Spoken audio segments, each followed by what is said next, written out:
Yaşa. Eşk olsun, eşk olsun. Anar beyni güzelliğe.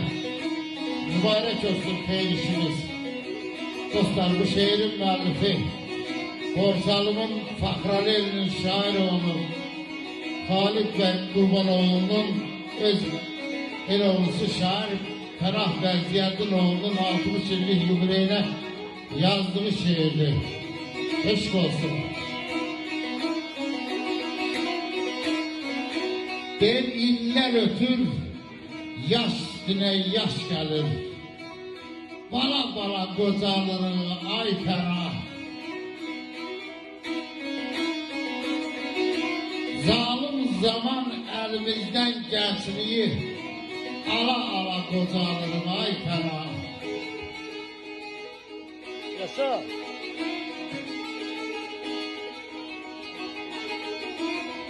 Beyaz günler karalanır neyleyek, dert düzülür sıralanır neyleyek, bostanımız uralanır neyleyek, tala tala kocalanır ay ferah.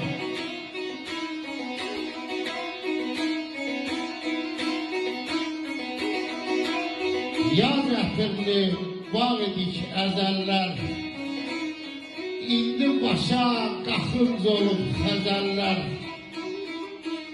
dayı deyib yan keçirlər gözəllər, sola sola qocalırıq ay pənah.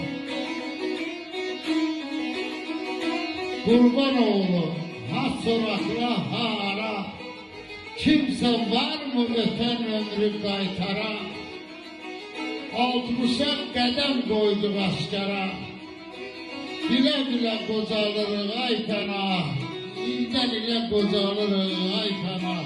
Yaşanar, yaşa, eşq olsun. Yaşa, sağ ol.